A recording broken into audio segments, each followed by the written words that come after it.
Fit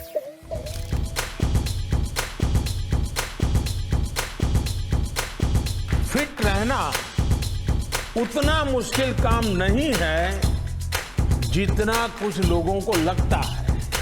fitness की dose आधा घंटा रोज। इस मंत्र में सभी का स्वास्थ्य, सभी का सुख छिपा हुआ है।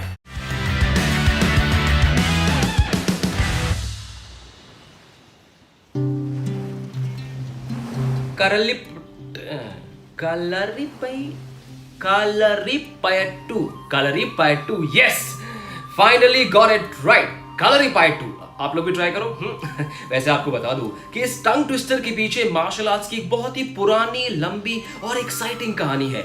युद्ध के मैदान में शुरू हुआ ये खेल इंडियन हिस्ट्री, खासकर केरला के हिस्ट्री का एक बहुत ही इंपॉर्टेंट हिस्सा है। इनफैक्ट ये भी माना जाता है कि चाइना के कुंग-फू मार्शल आर्ट्स के पीछे भी कलरीपयट्टू की ही इंस्पिरेशन है।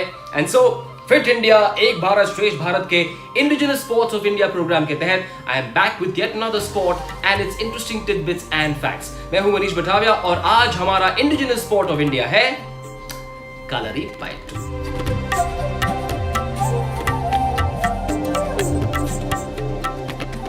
कलरीपयट्टू वर्ल्ड के सबसे एंशिएंट मार्शल आर्ट्स में से एक है। यह खेल इंडिया के हिस्टोरिक कल्चर का एक इंपॉर्टेंट पार्ट रहा है।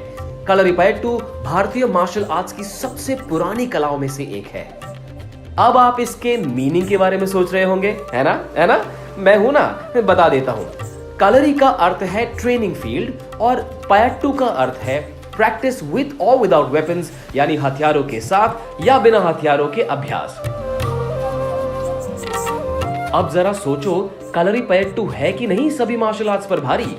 कई लोग तो कलरीपयट्टू को mother of all other Asian martial arts भी कहते हैं। How fascinating, isn't it? ये खेल केरला के नॉर्दर्न और सदर्न पार्ट से शुरू हुआ और फिर कर्नाटका और तमिलनाडु के कई इलाकों में काफी फेमस हो गया।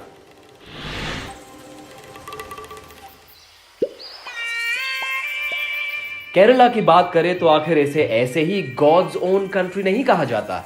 यहाँ की नेचुरल ब्यूटी किसी को भी अपनी तरफ अट्रैक्ट कर सकती है। यहाँ का रिच कल्चर, यहाँ की ग्रीनरी, यहाँ के लोग, यहाँ का खाना, language variations, blending of various religions, यहाँ का डांस, म्यूजिक, स्पोर्ट्स, सब कुछ ही खास है, अलग है। केरला में एंशिएंट टाइम से ही अलग अलग टाइप्स के आर्ट्स या स्पोर्ट्स को काफी सपोर्ट किया गया है और यहाँ की हिस्ट्री इस बात को टेस्टिफाई भी करती है। जब बात हिस्ट्री की हो रही है तो आइए जानते हैं कलरीपयट्टू की हिस्ट्री के बारे में। हर खेल का अपना अपना इतिहास, अपना ओरिजिन होता है और अन्य खेलों और कलाओं की तरह ही कलरीपयट्टू का भी एक बहुत ही फैसिनेटिंग इतिहास है और आप सोच भी नहीं पाओगे ये खेल कितना पुराना है।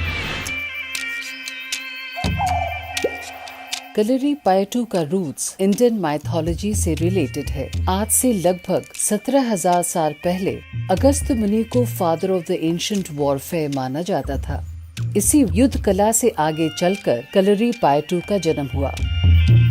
साउथ के संगम लिटरेचर के अनुसार कलरीपयट्टू को एक मार्शल आर्ट्स के रूप में 300 BC और 300 AD के बीच में केरला में प्रैक्टिस किया जाता था।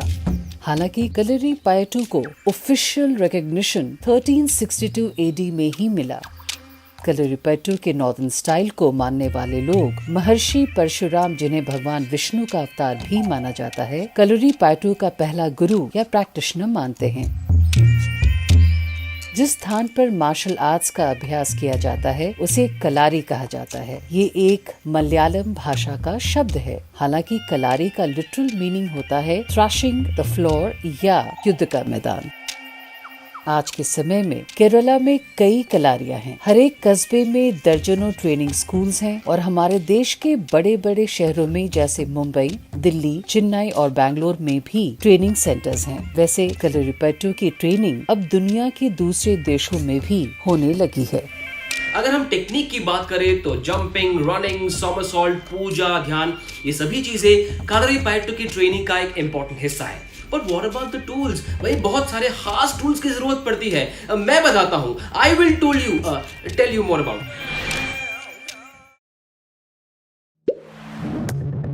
अब इक्विपमेंट या टूल्स के बारे में बात कर ही रहे हैं तो आपको बता दें कि कलरीपयट्टू में स्वॉर्ड यानी तलवार सबसे इंपॉर्टेंट टूल है। इसके अलावा long stick, short stick, spear, kukri, club, short sword, deer horn dagger, curved stick और फ्लेक्सिबल स्वॉर्ड जैसे वेपन्स का भी इस्तेमाल किया जाता है। इन टूल्स का इस्तेमाल ट्रेनिंग सेंटर्स में अपनी सुविधा के अनुसार किया जाता है। हालांकि डैगर, कर्व्ड स्टिक और फ्लेक्सिबल स्वॉर्ड इस खेल में सबसे ज्यादा इस्तेमाल किए जाने वाली टूल्स हैं। प्रैक्टिस मेक्स मैन परफेक्ट और इसी तरह से कलरीपयट्टू में भी सक्सेस के लिए जरूरी होती है डेडिकेटेड प्रैक्टिस और ट्रेनिंग। कलरीपयट्टू की ट्रेनिंग में अभी भी इंडियन कल्चर की पुरानी गुरु शिष्य परंपरा देखी जा सकती है। इस खेल की ट्रेनिंग का मेन एम होता है किसी इंसान की बॉडी और माइंड के बीच अल्टीमेट कोऑर्डिनेशन और कंट्रोल को एस्टैब्लिश करना। पूजा, ध्यान, body flexibility technique, body conditioning, foot movement, posture, ये सब कलरीपयट्टू की ट्रेनिंग के मेन कंपोनेंट्स हैं।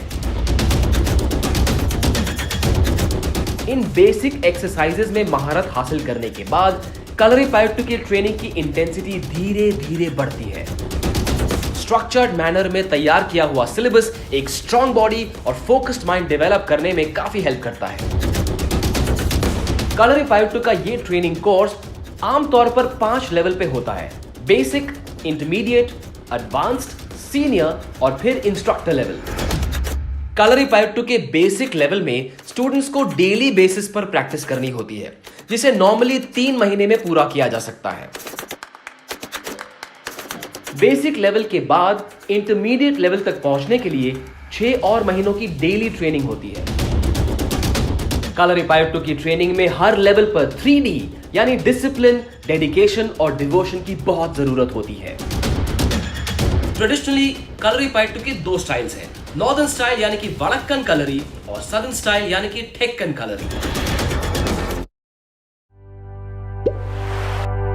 नॉर्दर्न कलरीपयट्टू या फिर वड़क्कन कलरी में एलिगेंट और फ्लेक्सिबल मूवमेंट्स, इवेजन्स, जंप्स और वेपन्स ट्रेनिंग पर ज्यादा ध्यान दिया जाता है, जबकि सदर्न कलरीपयट्टू यानी ठेक्कन कलरी के स्टाइल में hard impact based techniques, hand to hand combat और प्रेशर पॉइंट स्ट्राइक्स का ज्यादा इंपॉर्टेंस होता है।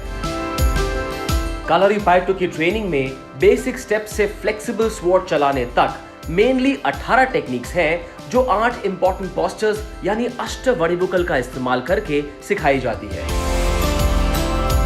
कलरीपयट्टू दुनिया का एक लौता ऐसा मार्शल आर्ट फॉर्म है जिसका उपयोग ट्रीटमेंट यानी उपचार के लिए भी किया जाता है। इस ट्रीटमेंट को कलरी मर्म कहते हैं और इसमें हर्बल ऑयल्स का यूज भी किया जाता है और इसके जरिए sprain, dislocation of the bones, muscle pull जैसी परेशानियों की ट्रीटमेंट कम समय के साथ साथ बहुत कम खर्चे में की जाती है। कलरीपयट्टू ट्रीटमेंट का इस्तेमाल स्पोर्ट्स इंजरीज को क्योर करने में भी किया जाता है।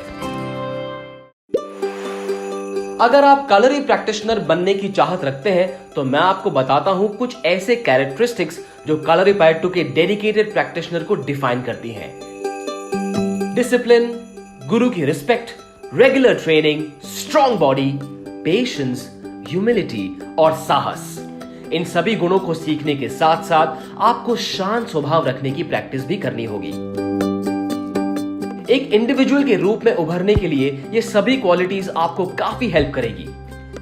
Basically, my friends, you've got to put your heart and soul into every single department during your training sessions to achieve the tag of a great kalari practitioner.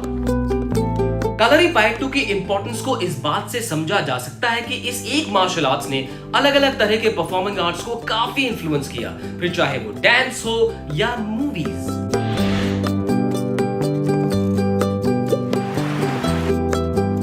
Kalaripayattu का इन्फ्लुएंस केरला के popular traditional dance Theyyam और कथकली पर रहा है। ये दोनों ही dance forms एक जमाने में केरला के नायर और ईड़वा और कई और कम्युनिटीज के द्वारा प्रैक्टिस किए जाते थे।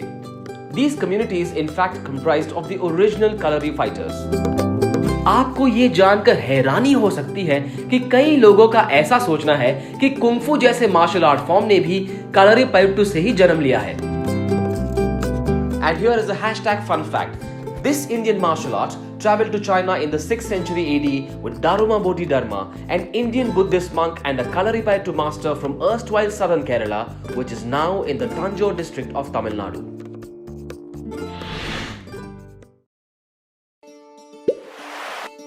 Now let me tell you about a few popular movies in which our very own Kalaripayattu art form has been used. Shah Rukh Khan and Kareena Kapoor Khan star of film Ashoka, या Commando, Indian, Baghi, Arjun and The Last Legion कुछ ऐसी फिल्में हैं जिनमें Kalaripayattu से inspired fight sequences को include किया गया है। तो अब आप देख चुके हैं Kalaripayattu के प्राचीन इतिहास से लेकर मॉडर्न डे फिल्मों तक का सफर, एंड आई एम श्योर आप में से कई लोग इस स्पोर्ट को पसंद करेंगे, इसे खेलना चाहेंगे। बट एज दे से variety is the spice of life. हम सबको ऑप्शंस बहुत ज्यादा पसंद है, नहीं कि भैया और दिखाओ, और क्या है, कुछ और दिखाओ। And so your wish is my command. I'll be back very soon with the fascinating story of another indigenous sport from India. Until then, stay fit, stay healthy.